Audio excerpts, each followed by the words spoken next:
Bismillahirrahmanirrahim. Alhamdulillahi rabbil alamin. Wa bihi nasta'in ala umurid dunya waddin. Asyhadu an la ilaha illallah wahdahu la syarika lah. Wa asyhadu anna sayyidana wa maulana Muhammadan abduhu wa rasuluhu la nabiyya ba'dah. Amma ba'du,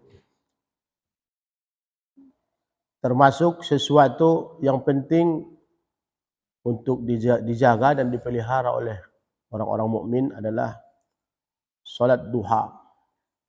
Al-muhafazatu ala salatid duha. Dijaga salat duhanya. Kenapa? Karena salat duha itu adalah merupakan salat yang sangat agung faedah dan keutamaannya.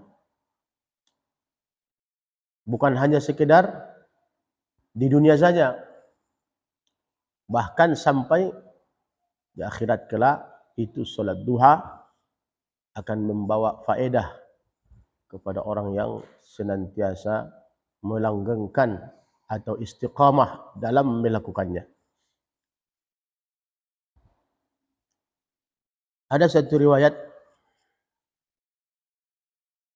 yang menceritakan bahwa idza kana yaumul qiyamah nada munadin. Bila ada hari kiamat terjadi, maka akan ada pemanggil yang menyeru. Nada munadin. Akan ada pemanggil yang menyeru. Ainal ladzina yudimuna salatat duha. Di manakah orang-orang yang terus-menerus melakukan dan menjaga salat duha? Perlu diperhatikan, yudimuna, terus-menerus. Tak tinggal-tinggal. Mungkin kecuali bagi perempuan yang masa-masa haid. Nah, itu tentu tak bisa ya. Mana orang-orang yang mereka itu terus melakukan salat duha, kata pemanggil tadi. Lalu orang-orang yang ikut dalam kategori ini termasuk dalam kelompok orang yang terus-menerus melakukan salat duha. Saat itu juga mereka berdiri dan mengasingkan barisan daripada khalayak yang ramai itu. Lalu dilanjutkan oleh pemanggil ini, hadza babukum. Ini adalah pintu kalian untuk masuk surga. Ada pintu khusus yang mana nama pintu ini adalah pintu duha dan tidak akan masuk dari pintu itu kecuali orang-orang yang menjaga salat duhanya. Coba perhatikan.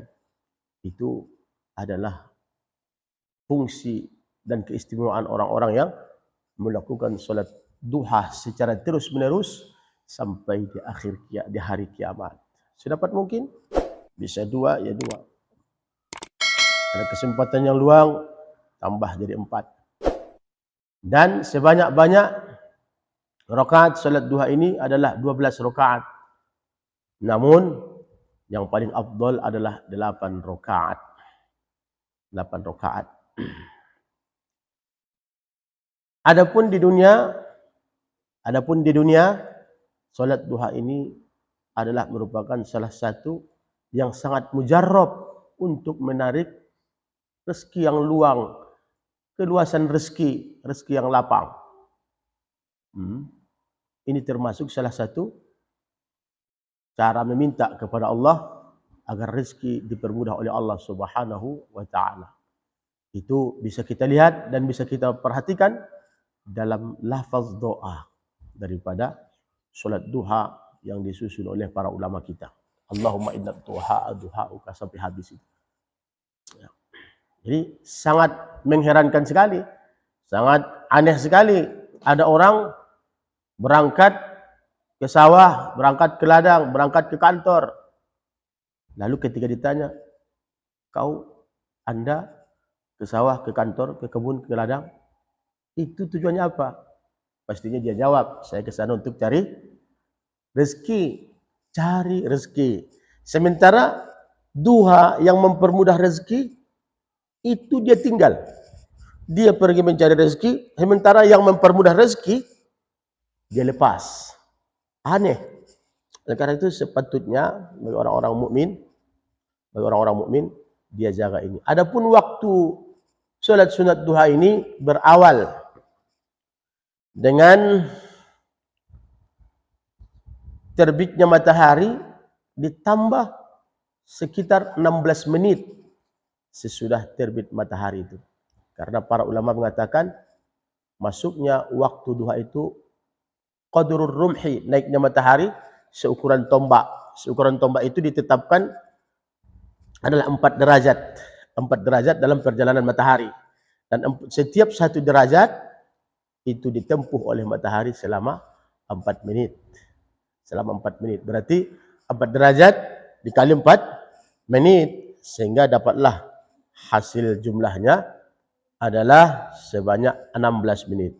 Terbit matahari, tunggu 16 menit, maka masuklah waktu solat sunat duha. Di situ awalnya itu. Kemudian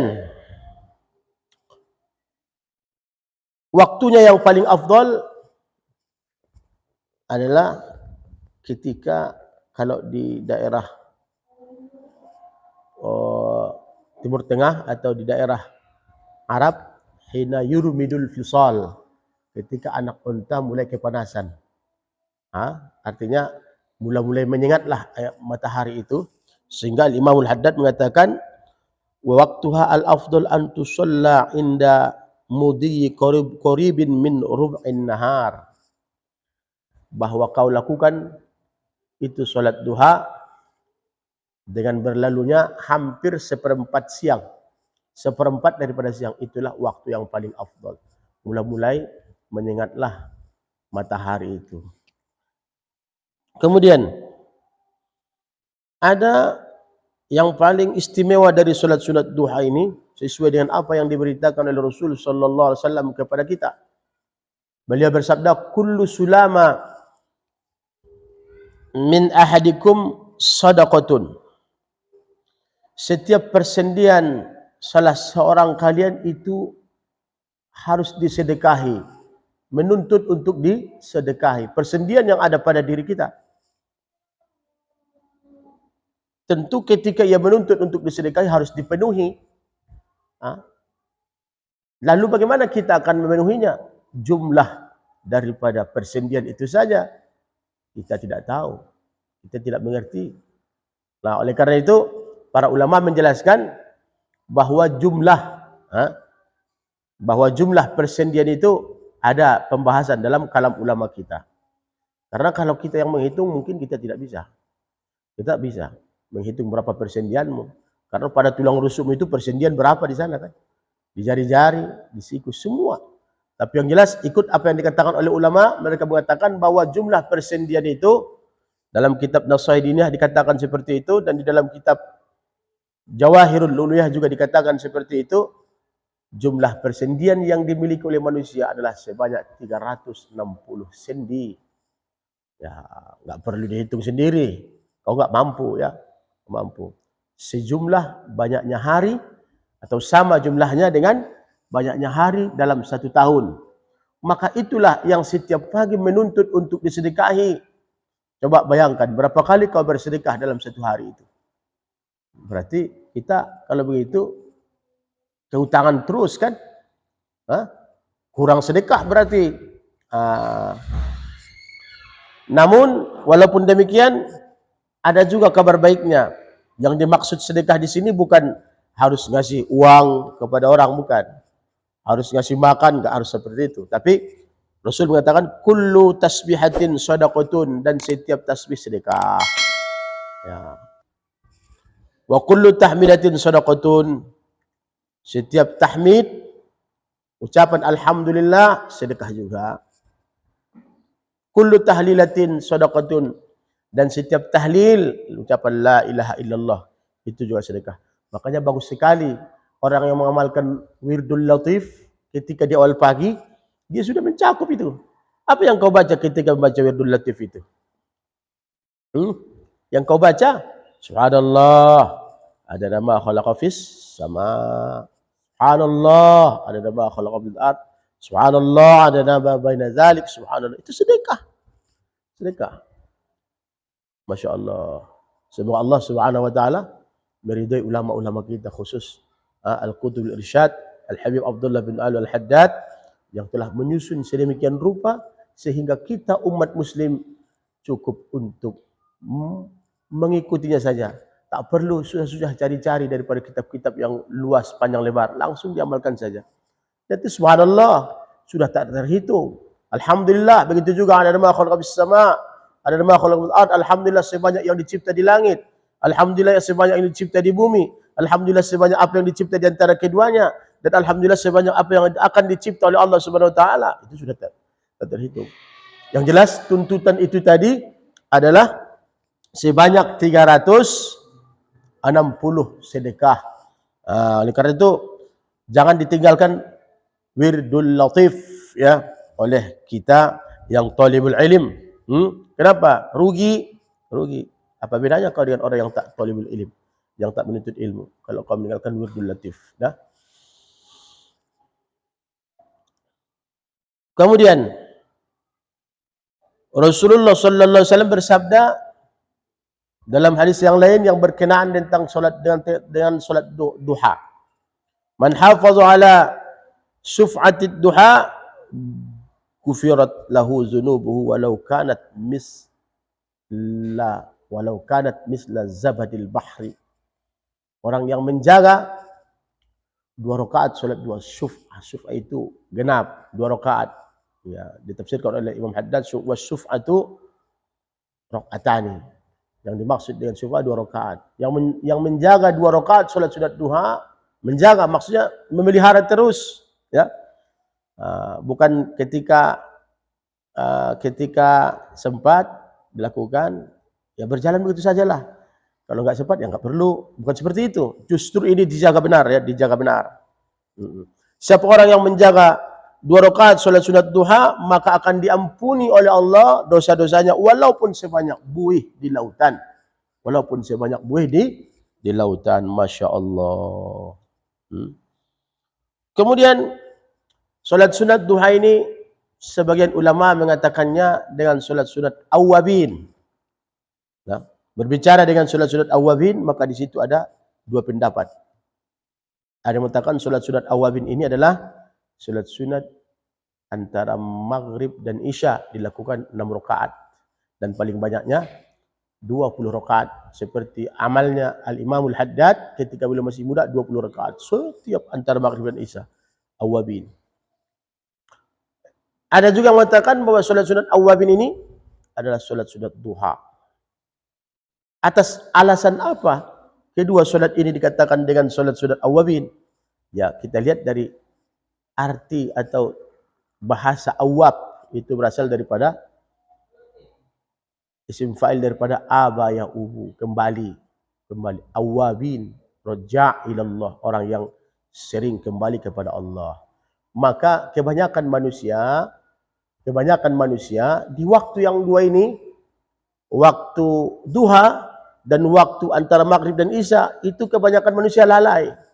Sehingga orang yang mengingat Allah melalui solat duhanya, kalau itu waktu duha, orang yang mengingat Allah melalui solat awwabinnya, solat 6 rakaat antara maghrib dan isya, kalau itu antara maghrib dan isya, itu adalah orang-orang yang dikategorikan atau dikatakan orang yang kembali ketika manusia yang banyaklah lalai, maka dikatakan awwabin. Orang lalai, mereka mengingat kepada Allah, mereka kembali kepada Allah.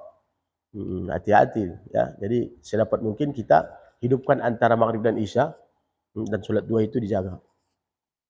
Kenapa? Karena ketika kebanyakan manusia lalai, tak mengingat kepada Allah, asik dengan urusan duniawinya, asik urusan dagangnya, asik urusan pertaniannya, maka toh ada segelintir manusia yang saat orang lalai itu mereka ingat kepada Allah. Pastinya orang-orang ini adalah orang-orang yang punya kedudukan di sisi Allah, orang yang istimewa. Ketika manusia itu asik dengan makan malamnya, karena kebanyakan manusia makan malam atau asya itu antara maghrib dan isya. Ketika manusia banyak yang lalai dengan itu, makan malamnya, padahal menghidupkan antara maghrib dan isya adalah satu fadilah yang istimewa. Namun ada segelintir manusia yang mereka itu melakukan solat sunat 6 rakaat di sana. Orang lalai mereka ingat kepada Allah. Tentunya orang yang seperti ini adalah orang-orang yang memiliki kedudukan di sisi Allah yang sangat istimewa. Semoga kita dijadikan oleh Allah Subhanahu wa taala menjadi orang-orang yang seperti ini. Kemudian perlu sedikit diberitahukan bahwa usahakanlah jangan makan malam antara solat Isya dan antara maghrib dan Isya. Kenapa? Ya karena kalau kita lihat dalam kitab Bajuri kan begitu. Orang-orang jahiliyah dulu itu mereka melakukan ta'asyaun, mereka itu makan malam antara maghrib dan Isya. Ya agak dimundurkanlah. Kenapa? Untuk mengambil peluang kita menghidupkan waktu antara maghrib dan Isya tersebut. Itu saja. Wallahu a'lam.